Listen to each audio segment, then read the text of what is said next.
اعوذ باللہ من الشیطان الرجیم بسم اللہ الرحمن الرحیم قال فما خطبکم ایہا المرسلون صدق اللہ العظیم۔ 26ویں پارے کا مضمون، اس پارے میں بھی اس کا تسلسل چل رہا ہے، اور 27ویں پارے کی ابتدا اس بات سے ہوتی ہے کہ حضرت ابراہیم نے فرشتوں سے پوچھا کہ تمہارے آنے کا مقصد کیا ہے؟ تو انہوں نے عرض کیا کہ ہم لوگ قوم مجرمین کی طرف بھیجے گئے، یعنی قوم لوط کی طرف، اور ہم ان پر ان پتھروں کے بارش کریں گے جن پر نشانات لگے ہوئے ہیں اور جو مٹی کے بنے ہوئے پتھر ہیں، اور ان پتھروں سے یعنی ان کی ہلاکت وجود میں آئے گی، کیونکہ یہ زیادتی کرنے والے تھے۔ پھر اس کے بعد انہوں نے بتایا کہ اس میں حضرت لوط کے گھر کے علاوہ اس عذاب سے کوئی گھر نہیں بچے گا۔ اب اس میں بھی حضرت لوط کی بیوی جو تھی، چونکہ وہ کافرہ تھی، اس لیے اس کے بچنے کا تو سوال ہی نہیں تھا۔ پھر فرمایا کہ اس بستی میں ہم ایک نشانی چھوڑیں گے جو عذاب علیم سے ڈرنے والوں کے لیے ہمیشہ نشان عبرت بنی رہے گی۔ پھر حضرت موسیٰ اور فرعون کے قوم کا ذکر کیا، اور یہ بتایا کہ فرعون اپنے غرور اور ایمان نہ لانے کی وجہ سے کس طرح غرق ہوا۔ فرمایا کہ ہم نے اسے غرق کر دیا، اور دریا میں غرق کر کے اسے بطور نشانی جو ہے باقی رکھا۔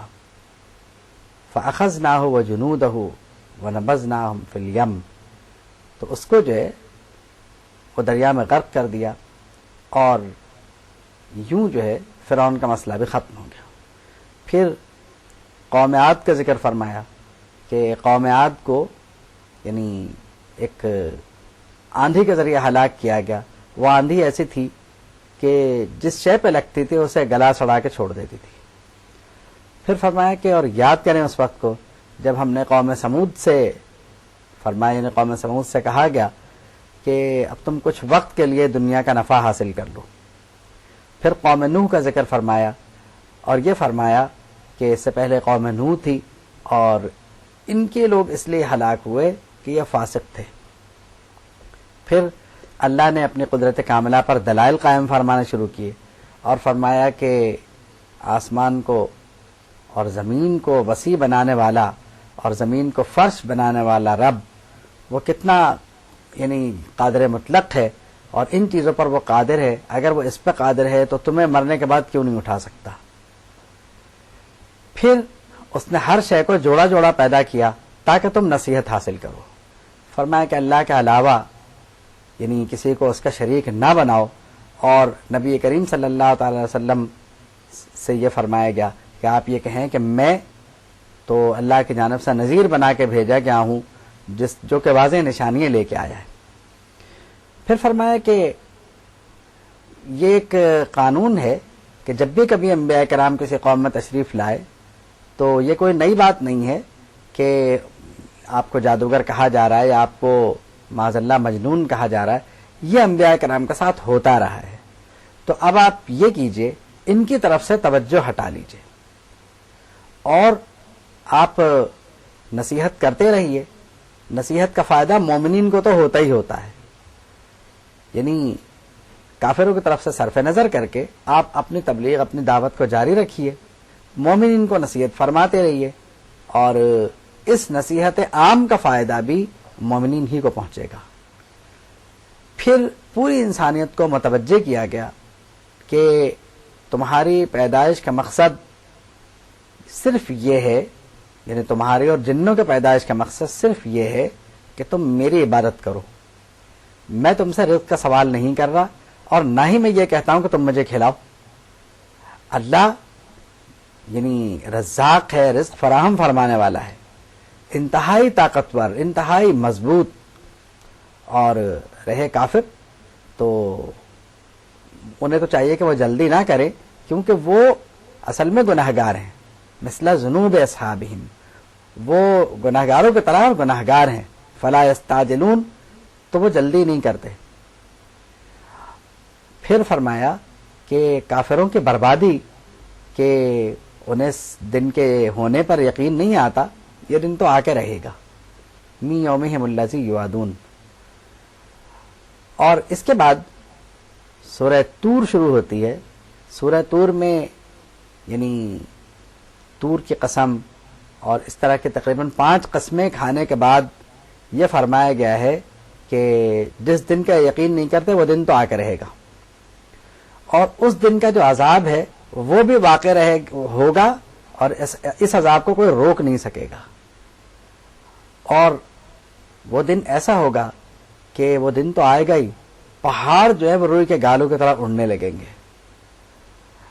پھر فرمایا کہ بربادی ہے ان کی جو صرف اور صرف کھیلنے کودنے میں وقت گزار رہے ہیں اور جو ہر بات کو مذاق سمجھ رہے ہیں۔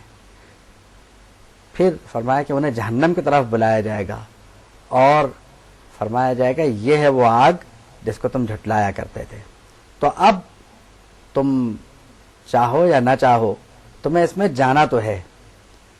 یہ تم جیسے دیکھ رہے ہو، تم کیا سمجھتے ہو یہ جادو ہے یا واقعی تم اسے دیکھ رہے ہو؟ بہرحال جو بھی ہے تمہیں اس میں جانا تو ہے۔ پھر اہل جنت کا ذکر فرمایا گیا کہ جنتی جو ہیں وہ جنت میں یعنی اپنے اولاد اور اپنے اہل خانہ کے ساتھ، بشرطے کہ وہ اہل ایمان ہوں، یعنی جنتی کے اہل خانہ، وہ داخل کیے جائیں گے اور جنت میں وہ عیش و آرام کی زندگی بسر کریں گے۔ اس کے بعد سورہ طور کے اگلے رکوع میں فرمایا گیا کہ آپ نصیحت فرماتے رہیے، کافروں کی پرواہ مت کیجیے، اور آپ ان کی پرواہ مت کریں کہ یہ آپ کے لیے کیا استعمال کر رہے ہیں، یعنی کن نازیبا الفاظ کا استعمال کر رہے ہیں، آپ ان کی پرواہ نہ کریں، کاہن کہیں، مجنون کہیں، کچھ بھی کہیں۔ آپ ان سے فرمائیے کہ ہم بھی انتظار کرتے ہیں اور تم بھی انتظار کرو۔ ظاہر ہے کہ وہ کبھی شاعر کہتے تھے، کبھی مجنون، کبھی کاہن۔ ام یقولون شاعر نتربص بہ ریب المنون، وہ شاعر کہا کرتے تھے۔ فرمایا گیا کہ ہم انتظار کرتے ہیں اور جس پہ تمہیں شک ہے اسے دیکھ لیتے ہیں۔ پھر فرمایا کہ تمہیں کسی نے پیدا کیا یا تم خود بخود پیدا ہو گئے، اور کیا تمہارے پاس غیب کا علم ہے؟ کیا تم یہ جانتے ہو کہ سب کچھ کیسے ہوا؟ تو جس نے پہلے تمہیں پیدا کیا وہ تمہیں دوبارہ اٹھانے میں اسے کوئی دقت نہیں ہوگی۔ پھر فرمایا ام لہم الہ غیر اللہ، کیا اللہ کے علاوہ بھی کوئی خدا ہے جس کی جو اتنی قدرت ہے کاملہ کا مالک ہے، تم اس کے علاوہ بھی کسی کو خدا مانتے ہو، تو یہ تمہارے لیے بربادی کا باعث ہے۔ سبحان اللہ و تعالی عما یشرکون۔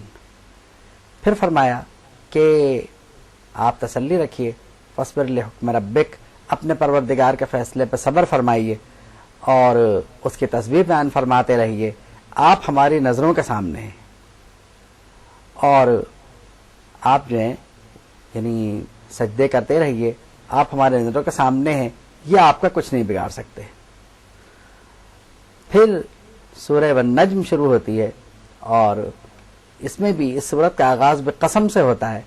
فرمایا کہ تارے کی قسم، اور تارے کی قسم سے بعض لوگوں نے تارے سے مراد نبی کریم صلی اللہ تعالی وسلم لی ہے، اور انہوں نے یہ کہا ہے ان مفسرین نے کہ اس میں جو ہے حضور کی سفر معراج سے واپسی کا ذکر ہے، اور حضور پر چونکہ معاذ اللہ بہک جانے کا اور یہ وہ الزامی لوگ لگایا کرتے تھے، تو فرمایا کہ تمہارا صاحب یعنی تمہارا جو آقا ہے وہ بہکا نہیں ہے، وہ اپنی زبان مبارک سے کچھ نہیں ارشاد فرماتے، جو کچھ ان کی طرف وحی کیا جاتا ہے وہ وہی بولتے ہیں۔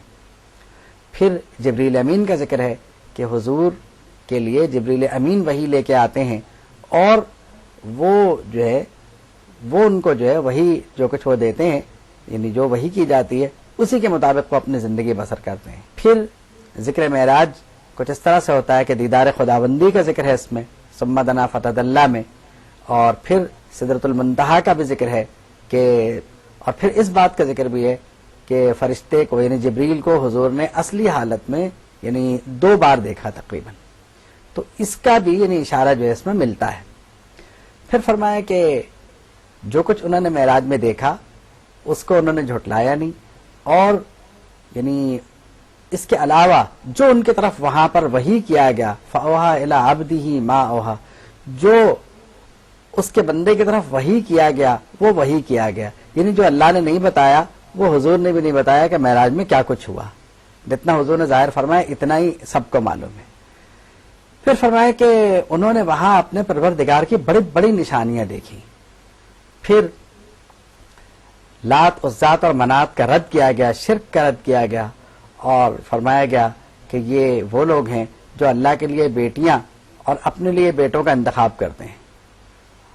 اور اس کے بعد پھر جو اگلا رکوع ہے اس میں یعنی فرمایا گیا کہ انسان جو ہے اس کو یعنی اس کی جو کوششیں ہیں وہ اس کے اعمال پر اثر انداز ہوتی ہیں، اور اللہ کے متعلق یہ ارشاد فرمایا گیا کہ اللہ ہی نے مرد و عورت کو پیدا فرمایا اور انسان کو اس کے پیدائش کے بارے میں بتایا گیا۔ پھر فرمایا گیا کہ وہی رلاتا ہے وہی ہنساتا ہے، اور فرمایا کہ آئندہ علم الغیب فہو یرا، کہ اس کے پاس علم غیب ہے اور وہ چاہے تو دکھا بھی دے تمہیں جو کچھ ہے۔ پھر فرمایا کہ جو کچھ کہا جا رہا ہے اس کا ذکر پہلی کتابوں میں بھی ہے۔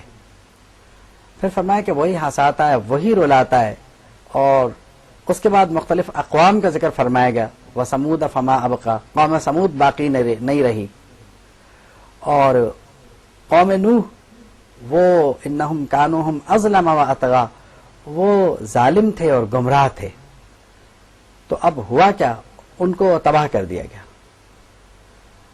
پھر فرمایا کہ مومنین کو چاہیے کہ وہ اللہ کی عبادت کریں، اور یعنی یہ سب کچھ بتانے کے بعد مومنین کو یہی تلقین کی گئی، کافروں کو تلقین کی جا رہی کہ ایمان لائیں۔ اب جب یہ آیت پڑھنے کے بعد، اس آیت کی تلاوت کے بعد جب نبی کریم صلی اللہ تعالی علیہ وسلم نے سجدہ تلاوت کیا تو کافر بھی آپ کے ساتھ سجدے میں گر گئے۔ بعد میں انہیں اندازہ ہوا کہ انہوں نے کیا کیا۔ اس کے بعد سورہ قمر کا آغاز ہوتا ہے، اس میں جناب رسالت مآب صلی اللہ تعالی علیہ وسلم کے ایک معجزے کا ذکر ہے جو معجزہ شق القمر کہلاتا ہے، کیونکہ کافروں کا خیال یہ تھا کہ آسمان پر جادو اثر انداز نہیں ہوتا، اگر آپ چاند کے 2 ٹکڑے کر دیں تو ہم ایمان لے آئیں گے۔ حضور نے ان کی یہ خواہشیں پوری فرما دی، اور یعنی حضور کی دعا سے آپ کے انگشت مبارک کے اشارے سے چاند کے 2 ٹکڑے ہو گئے، لیکن ان کو نہ ایمان لانا تھا نہ وہ لائے۔ انہوں نے کہا اوہو، ان کا جادو تو آسمان پہ بھی اثر انداز ہو گیا، اور وہ پھر ایمان نہیں لائے۔ فرمایا کہ اقتربت الساعہ، قیامت قریب آ گئی۔ اب قیامت کیسے قریب آ گئی؟ چاند کے 2 ٹکڑے ہو گئے، اور ان کی کیا حالت ہے کہ جب یہ کوئی نشانی دیکھتے ہیں تب ان کا یہ حال ہے کہ یہ منہ پھیر لیتے ہیں اور وہ کہتے ہیں یہ تو جادو ہے۔ تو مطلب یہ ہے کہ یہ انتہائی غصے کا انداز ہے قرآن مجید کا، لیکن آپ یہ دیکھیں کہ حضور کی برکت یہ کہ ان پہ عذاب پھر بھی نہیں آ رہا۔ پھر قیامت کا ذکر فرمایا گیا، اور فرمایا گیا کہ اس دن حالت یہ ہوگی کہ ان کی نظریں جھکی ہوئی ہوں گی اور یہ اپنی قبروں سے ٹڈی دل کی طرح نکل رہے ہوں گے۔ خشعن ابصارهم یخرجون من الاجداث کانہم جراد منتشر، یہ اپنی قبروں سے بالکل یعنی جیسے کہنے کہ ٹڈی دل کے لشکر کی طرح نکلیں گے۔ تو اس دن ان کا کیا حال ہوگا؟ مطلب یہ ہے کہ کفار کو یقین آئے یا نہ آئے لیکن قیامت آ کے رہے گی۔ اس کے بعد فرمایا کہ حضرت نوح کا ذکر فرمایا کہ ان کو بھی جھٹلایا گیا تھا، لیکن یہ کیا تھے؟ فقالوا عبدنا، یہ ہمارے بندے ہیں، ان کو انہوں نے مجنون کہا۔ تو انہوں نے دعا کی کہ اے میرے پروردگار مجھے غلبہ عطا فرما، میں مغلوب ہوں، میری مدد فرما۔ پھر قوم عاد کا ذکر فرمایا، قوم سمود کا ذکر فرمایا، اور پھر قوم سمود کے ساتھ ساتھ قوم لوط کا ذکر فرمایا، اور اس کے ساتھ ساتھ فرعون اور اس کی قوم کا ذکر فرما کر اس کی تباہی کا ذکر فرمایا، اور آخری رکوع میں یہ ارشاد فرمایا، یعنی دوبارہ پھر جہنمیوں اور جنتیوں کا ذکر مختلف اسلوب سے فرمایا، اور یعنی فرمایا سیہزم الجمع، یہ جو جماعتیں ہیں ان کی کافروں کے گروہ یہ ہزیمت اٹھائیں گے، ان کو شکست ہوگی. یعنی میدان بدر کی طرف اشارہ تھا کہ ان کا جو ہے بدر میں وہ اب معاملہ طے ہونے والا ہے اور بدر کی شکست ان کو ہونے والی ہے. بل الساعۃ موعدہم، قیامت وہ تو آ کے رہے گی، اس کا ان سے وعدہ ہے. مطلب یہ ہے کہ جتنا جتنا کفار نے چاہا کہ ہم نہیں اٹھیں گے، اتنی تفصیل سے قرآن نے یقین دلایا کہ تم ضرور اٹھو گے. آپ یہ دیکھیے کہ عقائد کے معاملات میں 3 سوالات پر بہت کفار کے جو 3 سوالات تھے ان کا بڑا تفصیلی جواب دیا گیا اور بغیر کسی غصے کے، تاکہ بعد میں آنے والے بھی اس پر یقین رکھیں. پھر سورت میں 3 بار ایک آیت کو دہرایا گیا، فرمایا وَلَقَدْ يَسَّرْنَا الْقُرْآنَ لِلذِّكْرِ فَهَلْ مِن مُدَّكِرٍ. تو ہے کوئی کہ قرآن مجید اسے ہم نے یاد کرنے کے لیے آسان فرما دیا، تو ہے کوئی جو اسے یاد کرے. اب اس سے مراد یاد کرنا بھی ہے، اس سے مراد غور و تدبر بھی ہے. اب غور و تدبر میں ایک وقت تو لگتا ہے، ایسا نہیں ہے کہ آدمی انسان ترجمہ پڑھے اور یہ کہ میں نے قرآن مجید غور سے پڑھ لیا اور ترجمہ پڑھ لیا، اب میں اس پہ غور بھی کروں گا. وہ نتائج نہیں نکال سکتا. نتائج نکالنے کے لیے اسے ظاہر بات علم حاصل کرنا ضروری ہے، اور قرآن مجید کے علوم بھی بہرحال اپنی جگہ موجود ہیں. پھر فرمایا کہ ان المتقین فی جنات و نہر، متقین جنتوں میں ہوں گے، اور وہ رب جو ملک ہے، بادشاہ ہے، مقتدر ہے، طاقتور ہے، اس کے یہاں ان کے لیے انتہائی بڑا اجر رکھا ہوا ہے، تیار ہے. اس کے بعد سورہ رحمان کا آغاز ہوتا ہے. اس کو ایک حدیث شریف میں عروس القرآن بھی فرمایا گیا ہے. الرحمن علم القرآن، رحمان نے قرآن سکھایا. کچھ لوگوں نے یعنی کچھ حضرات نے اس کا ترجمہ یوں بھی کیا کہ رحمان نے یعنی علم القرآن تو حضور کو قرآن سکھایا، کیونکہ سب سے پہلے حضور کو قرآن آیا. خلق الانسان، اس نے انسانیت کی جان محمد صلی اللہ تعالی علیہ وسلم کو پیدا فرمایا اور ان کو ما کان و ما یکون کا علم عطا فرمایا. اور اگر اس کی یعنی تشریح تھوڑی سی یوں بھی کر لی جائے کہ اس نے انسان کو پیدا فرمایا اور اس سے قوت گویائی عطا فرمائی، تو اہم تفسیر تو وہی ہے جو پہلے بیان کی گئی، کیونکہ نبی کریم صلی اللہ تعالی وسلم انسانیت کی جان تو ہیں، اس میں کوئی یعنی شک و شبہ کی گنجائش ہے بھی نہیں اور ہونا بھی نہیں چاہیے.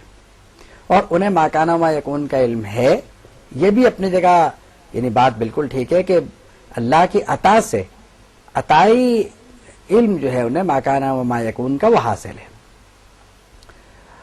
اس کے بعد اس سورت کو عروس القرآن بھی کہا گیا، اور اس سورت میں ایک جملہ، ایک آیت آپ کو بار بار ملے گی، فَبِأَيِّ آلَاءِ رَبِّكُمَا تُكَذِّبَانِ. کہتے ہیں کہ نبی کریم صلی اللہ تعالی علیہ وسلم سے جب جنوں نے یہ سورت سنی تو انہوں نے یعنی اللہ کے بارگاہ میں عرض کیا کہ ہم تیری کسی نعمت کو نہیں جھٹلاتے اور نہ جھٹلا سکتے ہیں، تمام ہم تیرے لیے ہے. اس کے بعد چاند و سورج کا بتایا گیا کہ ایک مقررہ نظام کے تحت چل رہے ہیں. پھر فرمایا کہ درخت اور یہ جو الشمس والقمر بحسبان والنجم والشجر، ستارے اور درخت اسے سجدہ کر رہے ہیں. پھر فرمایا کہ آسمان کو اسی نے بلند فرمایا، میزان اس نے قائم فرمائی، اور اس لیے کہ کہیں یعنی تولنے میں اور کہیں جو ہے عدل میں یعنی عدل کے خلاف نہ ہو جائے معاملہ، تو عدل قائم کرنے کے لیے اس نے میزان قائم فرمایا. پھر اس طرح سے اور دیگر چیزوں میں جب گئے تو پھر بتایا گیا انسان اور جنات کی پیدائش کا ذکر فرمایا گیا کہ انسان کھنکھناتی مٹی سے بنا، جنات بھڑکتی آگ سے بنا. پھر نعمتوں کا ذکر فرمایا کہ وہ رب ہے جو مشرق کا بھی رب ہے، مغرب کا بھی رب ہے. پھر اس نے فرمایا کہ دیکھو میٹھے اور کھارے پانی کے دریا اگر انتہائی قریب بھی ہوں تو وہ دونوں کو نہیں ملنے دیتا، اور میٹھا پانی میٹھا رہتا ہے، کھارا کھارا رہتا ہے. پھر فرمایا کہ دنیا کی ہر شے فنا ہو جائے گی، بقا ہے تو صرف اللہ رب العالمین کو جو انتہائی بزرگی والا اور باعزت ہے. پھر دوسرے رکوع میں قیامت کے دن کا ذکر ہے، حساب و کتاب کا ذکر ہے، مجرمین کا ذکر ہے کہ یہ جو مجرمین ہیں یہ اپنے چہروں سے پہچانے جائیں گے، اور یعرف المجرمون بسیماہم، یہ اپنے چہروں سے پہچانے جائیں گے. تو ان کو جو ہے وہ پیشانی کے بالوں سے گھسیٹ کے جہنم میں ڈالیں گے، اور اس کے بعد جہنم میں لے جا کے ان کو فرمایا جائے گا